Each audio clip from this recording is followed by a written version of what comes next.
Hi friends, నా పేరు శ్యామ్. మీరు చూస్తున్నది శ్రేయాస్ ఇంపోర్టెంట్. సో ఫ్రెండ్స్, ఇవాళ ఈ వీడియోలో మనకు సంబంధించిన ఆధార్ విషయంలో ఏమన్నా మార్పులు చేర్పులు చేసుకున్న తర్వాత మనకు సంబంధించిన ఒరిజినల్ ఆధార్ కార్డ్ మనమే మన మొబైల్లో లేదా పీసీలో ఎలా డౌన్లోడ్ చేసుకోవాలో ఈ వీడియోలో చెప్పబోతున్నాను. ఛానల్ ని సబ్స్క్రైబ్ చేసుకొని వీడియోను చివరి వరకు చూడండి. సో దీనికోసం మొదటగా మీ ఫోన్ లో లేదా పీసీలోని క్రోమ్ బ్రౌజర్ ని ఓపెన్ చేసి సెర్చ్ బార్ లో ఈ ఆధార్ అని టైప్ చేయండి. ఇందులో ఫస్ట్ ఆప్షన్ ని సెలెక్ట్ చేసుకోండి. తర్వాత కింద స్క్రోల్ చేసి డౌన్లోడ్ ఆధార్ ని సెలెక్ట్ చేయండి. ఇప్పుడు ఈ విండోలో 3 విధాలుగా మీ ఆధార్ కార్డ్ ని డౌన్లోడ్ చేయవచ్చు. ఒకటి, ఒకవేళ మీ ఆధార్ కి సంబంధించి ఏమన్నా చేంజెస్ చేసి ఉంటే మీ ఆధార్ నంబర్ మాత్రం మారదు కాబట్టి మీ ఓల్డ్ ఆధార్ నంబర్ ను బట్టి డౌన్లోడ్ చేయవచ్చు. ఇక రెండవది, ఎన్రోల్మెంట్ ఐడి నంబర్. ఒకవేళ మీ ఇంట్లో మీ చిన్నపిల్లల ఆధార్ ఫస్ట్ టైం తీపించినట్లయితే వారికి ఆధార్ నంబర్ ఉండదు గనుక ఎన్రోల్మెంట్ నంబర్ ని బట్టి డౌన్లోడ్ చేయవచ్చు. ఇక మూడోది విఐడి అంటే విర్చువల్ ఐడి నంబర్. ఒకవేళ మీ ఆధార్ అప్డేట్ కి సంబంధించిన పేపర్ పోగొట్టుకున్నట్లయితే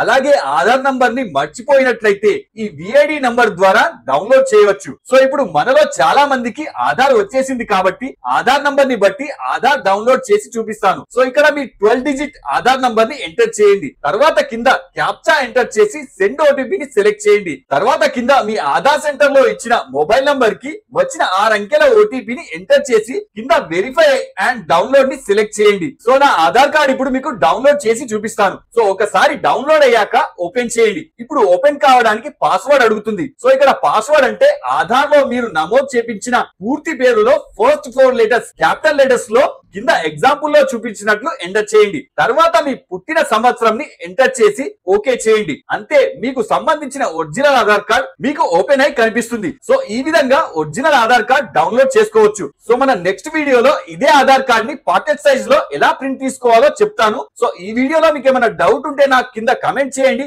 ఇలాంటి మరిన్ని అప్డేట్స్ కోసం వీడియోని లైక్ చేసి మా ఛానల్ ని సబ్స్క్రైబ్ చేసుకోవాల్సిందిగా కోరుతున్నాను. జై హింద్.